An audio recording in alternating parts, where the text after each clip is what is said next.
Okay, next let's continue with a new topic, which is hedging. You can say hedging is about reducing the risk of a current position you have. Well, we already discussed several positions and several portfolios.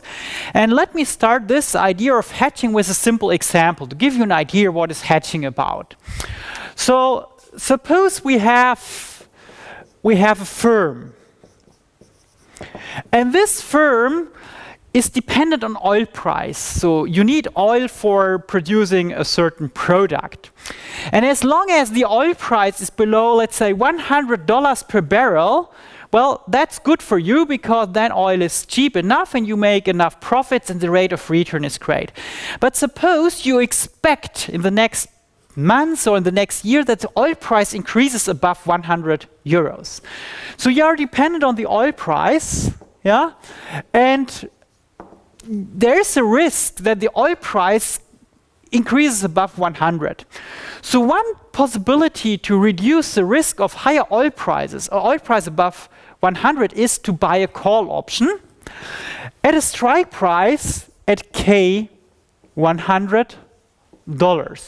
So let me illustrate what is happening in this case. Well, we already know how the payoff function of a call option, payoff of a call option looks like at a strike price K, in this case 100. And in this case we have on the horizontal axis the underlying, and the underlying is now not a stock, it's the oil price. It's the oil price. Okay, so the payoff function, if I plot the payoff function for this call option, well, you know, here it is horizontal, and then it slopes up with 1. So this is the call option payoff profile at capital T. Yeah, at capital T, at the end of maturity. So what is now happening if you have this call option in your portfolio? Well, as long as the oil price is less than 100, you don't exercise the option. Your company is still okay because you can buy oil at an oil price below 100. You are happy, profits are okay. You just have to pay the option premium. But the option premium, as we already talked a little bit about, but we will come back to this later on in this class, is very small. But what happens if the oil price is, let's say, 200? Well, if the oil price is 200 and you need oil for your production process, then the oil price is really well above 100. That brings you into maybe in a situation which is very difficult, where you make losses. But if you have this call option, you are protected. Why? Because with a call option, you have the right to buy oil. Well, with this call option, you have the right to buy oil at 100. So if the oil price in the market is 200, you have the right to get the oil at 100. So you make this 100 euro payoff, profit. So in simple words, if the oil price is 200, you exercise your option. You buy oil at 100. That is actually the level where you say, well, I can pay 100, but not more than 100. So you are secured of any price that is above 100, and therefore you are still in the profit area. So by this, you can say, well, I exercise the option, I can buy oil at 100, I make a profit because the market price for oil, if I buy the oil that in the market is 200, but I have 100 euros profit, which is compensating these 100 euros price difference. So a hedge basically reduces the risk of the price movement. And in this case, you are secured, you are protected at an oil price of 100. As long as the oil price is above 100, well, you just pay 100. No problem for you. So this is the idea of a hedge, to reduce the risk of higher oil prices. Well, you can also protect you on the downside with a put option. Suppose you sell a good, and as long as the price of your good you sell is 100 or above 100, it's okay. But suppose what is happening if you can sell the product you have produced, the price falls below 100. Suppose then you make losses.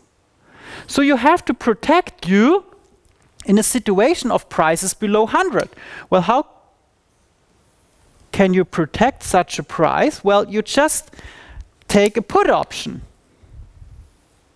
Yeah? In this case, once again, this is 100. As long as the price is falling below 100, you make profits. And these are the profits which compensates the losses you have if you sell the product in the market at a price, let's say, of just 50. Because of a falling price, you can sell the product only at $50.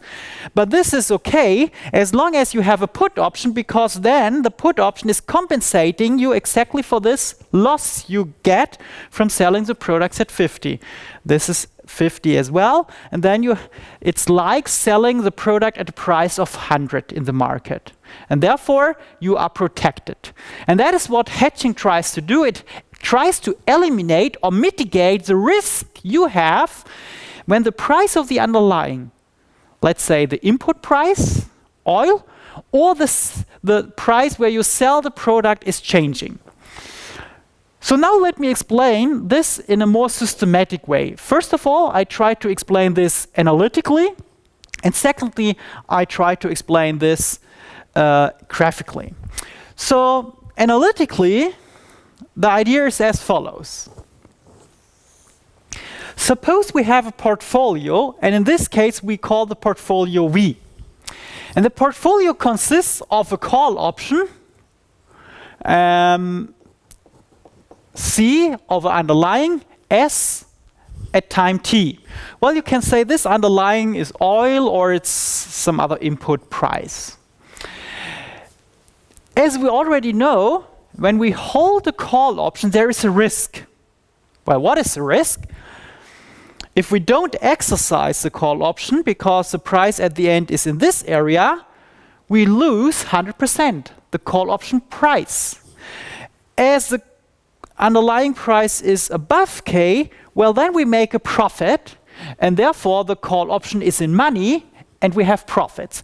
But we make losses as long as the call option or the price of the underlying is in this area. And the question is, can we also eliminate the risk of holding a call option here on the downside, the loss on the downside, the option premium? And I will show you that this is possible, and this is possible by what we call a so-called delta hedge. The delta hedge, and I will come back to this idea several times during class, so even if it's not clear here at the beginning, don't worry, I will explain this several times during this class over the next weeks.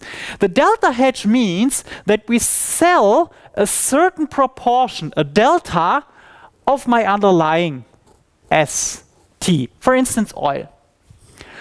So if I have a portfolio consisting of a call option and a short position minus, we sell a certain proportion delta of my underlying S, I can protect the call option holder by any losses. So in the end, it turns out that we have profits in any case. Does not matter whether the stock price, the price of the underlying, goes up or down.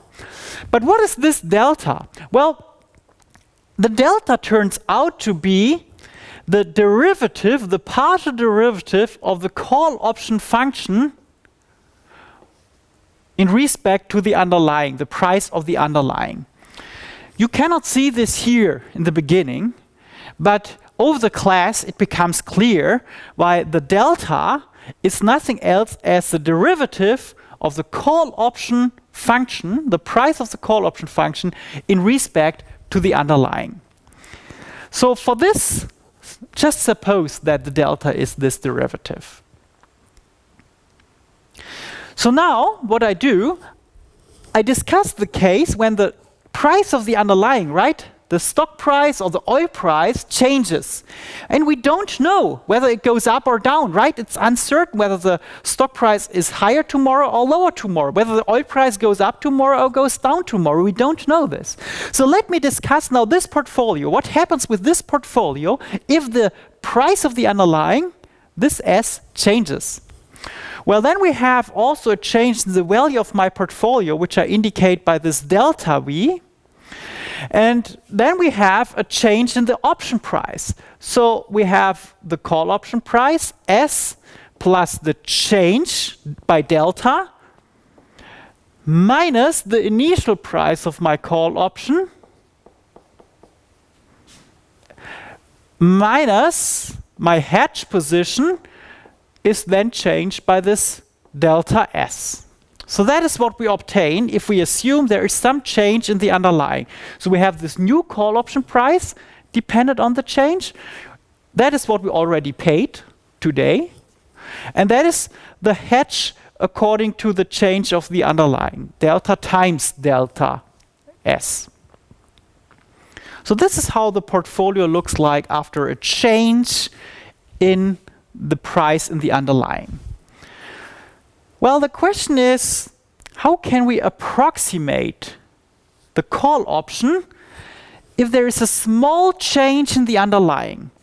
Well, and this can be done by what we call a Taylor approximation. So what is a Taylor approximation?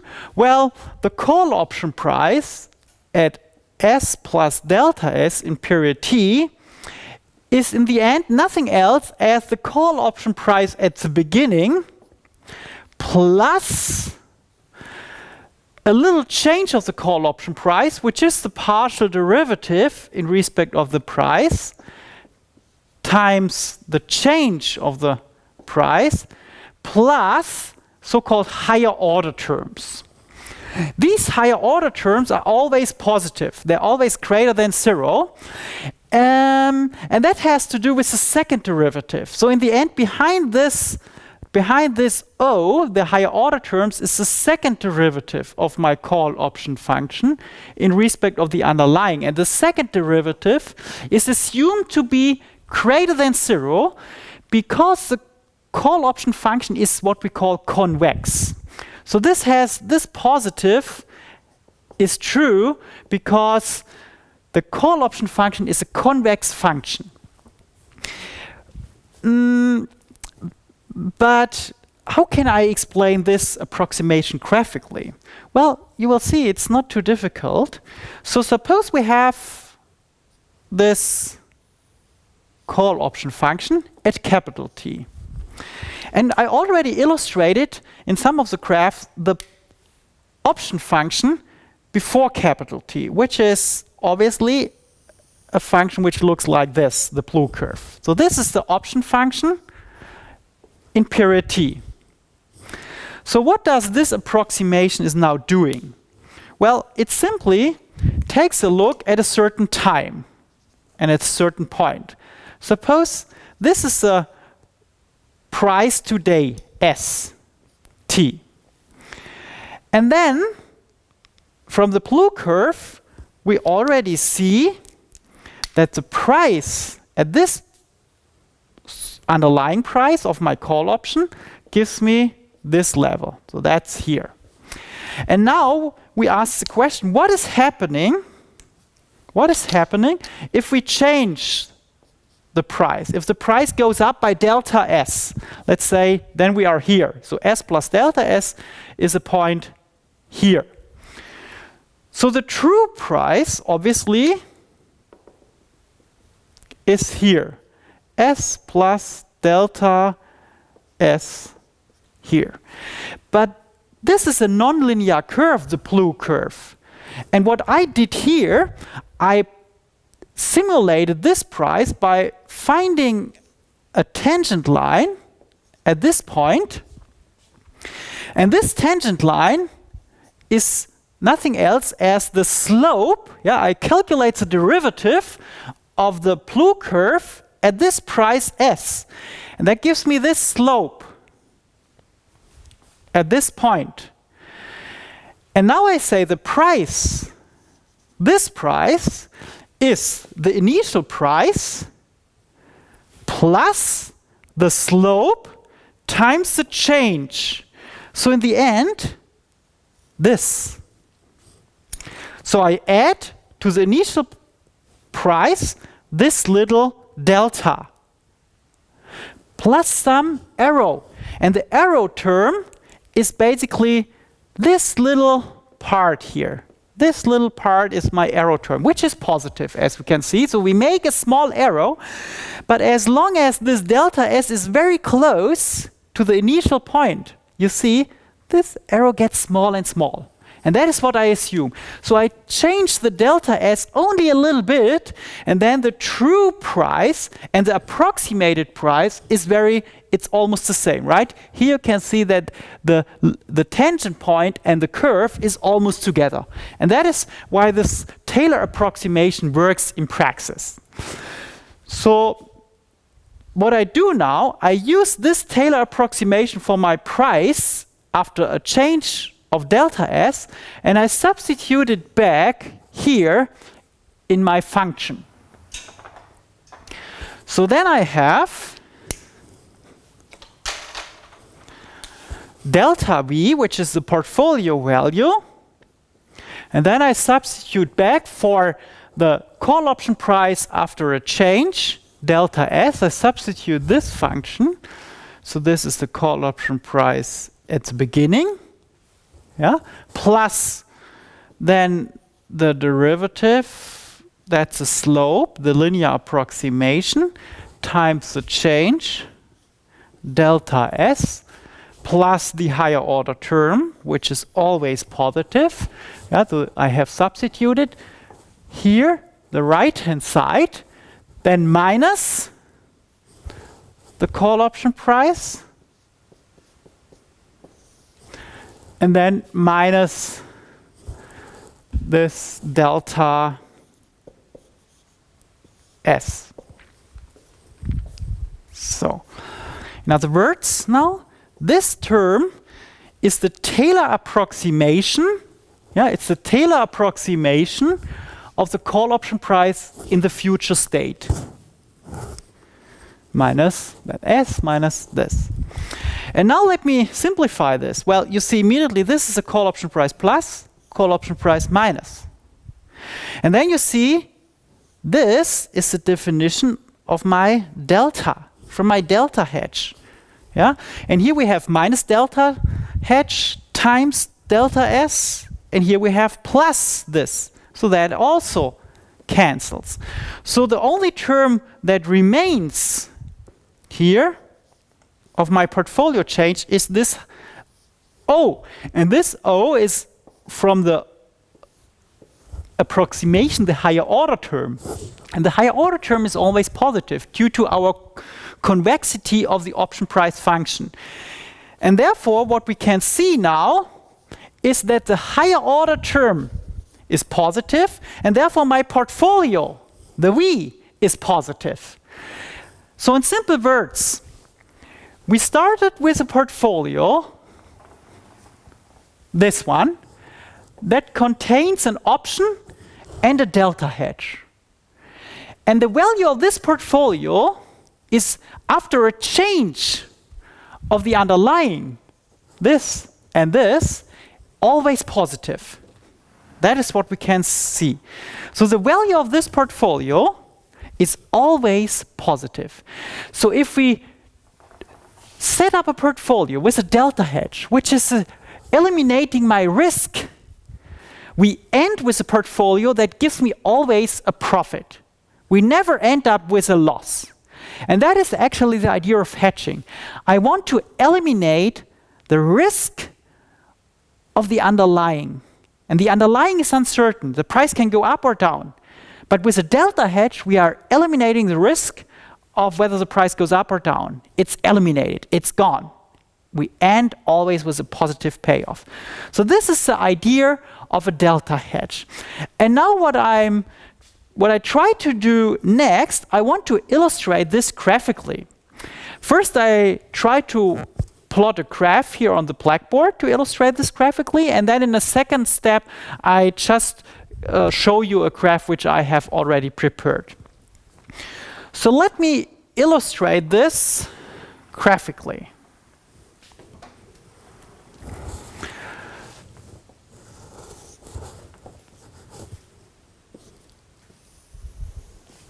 So we assume once again, here's the price of my underlying, a stock for instance, and then I distinguish between the payoff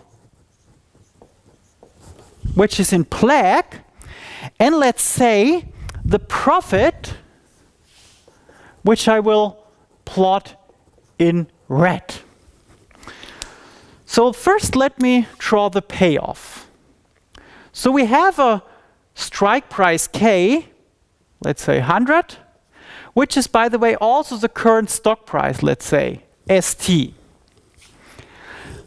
How can I illustrate this portfolio? Well, the portfolio consists, as we already know, on an option, which is at the end of maturity, this payoff diagram. And the current payoff function of my option is this smooth curve, which looks like this. So this is the payoff today of my option, this smooth curve.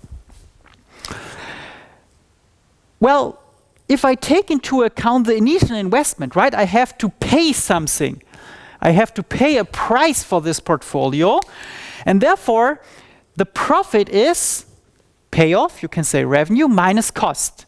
So if I subtract the cost part, well, then we just have to shift both curves down by a certain amount, the initial investment. Then the profit function at the end of maturity is looking like this. That's the profit at the end, at capital T. And the profit function of my, or the profit function of my call option today is also shifted down by this amount, and it looks like this. So that is the call option function today. So the final step I need to make this graphically visible, the hedge, I have to draw the hedge line. Yeah, so far we just plotted the graph of my call option, and now let me draw the hedge line. Well, here we have we sell a certain proportion delta times the underlying. Well, this hedge line is, as I already mentioned, nothing else as the slope at the current option, at the current price of the underlying. So the slope, the tangent line here, looks like this. Yeah. So this is the you can say the delta, which is the derivative, yeah, at the current option price times the underlying S, or the change of the underlying delta S. But in fact, we are not buying delta stocks, we are selling delta stocks, and therefore we have to mirror this line at the horizontal. So the short sell, the hedge, is mirrored here. So it goes down by delta. So it's minus delta S. And here it's then up on the upside, delta S. So this is my negative part here. And the red part, the first part, is this red curve. So maybe I underline this, not in green. So this is the red part, yeah, which is this curve. And the green part here, this part is this downward sloping linear curve. So now let's take a look on the final outcome. Red minus green. Well, here you see the green curve is positive. So we make a profit from our hedge. The profit we obtain here is the same as this. The red curve, as you can see, is a little bit less than my profit. Yeah, so we get money of this level, and the loss we obtain from the red is just this. So the difference, in other words, which is this area, is my final profit. Yeah?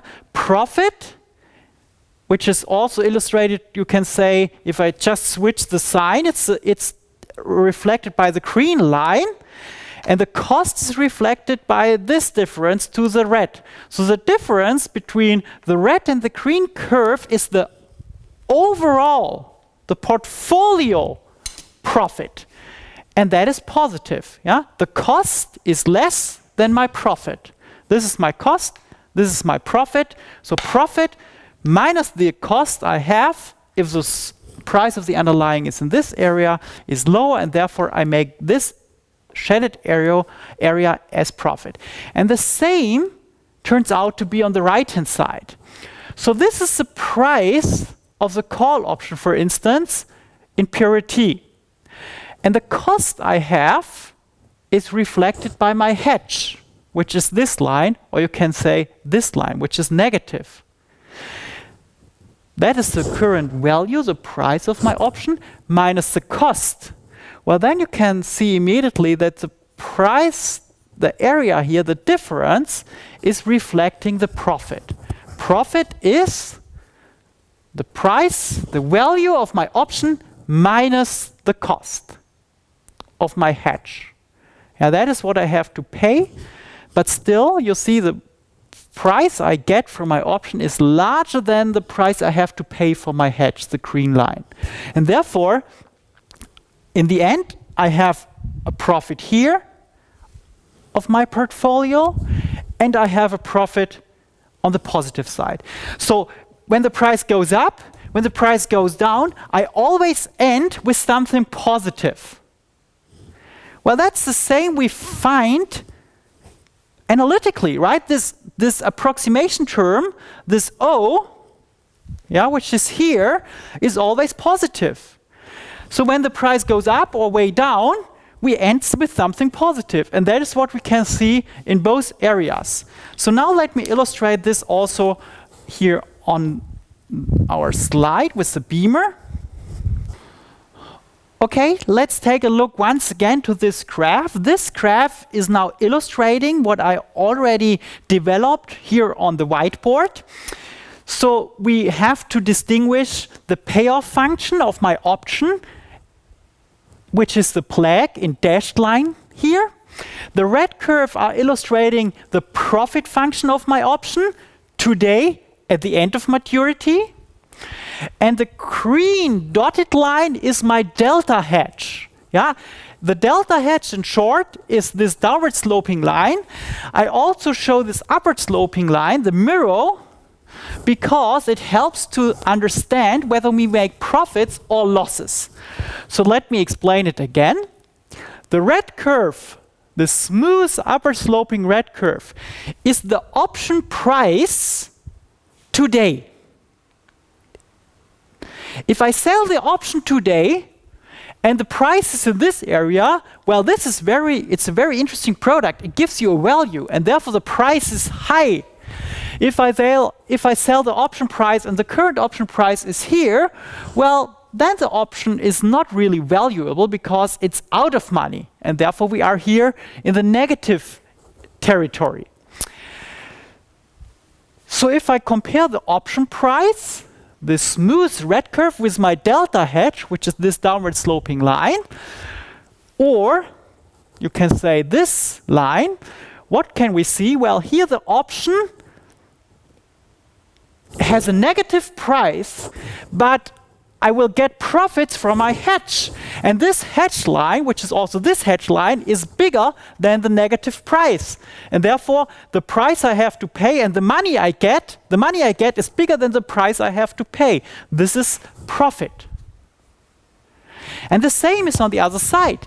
Here, the option has value. It is positive, and it's larger than the price I have to pay for the hedge, which is here negative, or it's this price.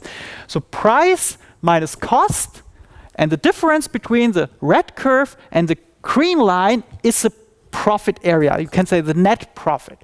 And you see the price is positive on the right-hand side and on the left-hand side of the current stock price. If we are here, well then the value of my portfolio is 0, but as long as the price goes up and down, and that is what we don't know because it's uncertain, we make a positive payoff. And that is the graphical representation of a delta hedge. So that I hope that it gives you some idea what the hedge does. The hedge eliminates the risk.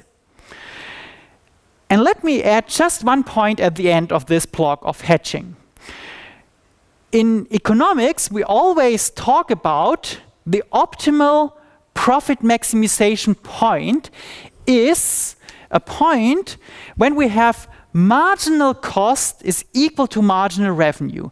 In my notes, I have an example. And when we have uncertainty, the problem is that then marginal cost does not equal marginal revenue. But in my example, I show you when we do a delta hedge, as I illustrated here, we can bring back marginal cost equal to marginal revenue. And that is the optimal profit maximization point, and that is what hedging does. It brings us back to the beautiful world of marginal cost is equal to marginal revenue, and in this case we are in optimum, we don't make any losses.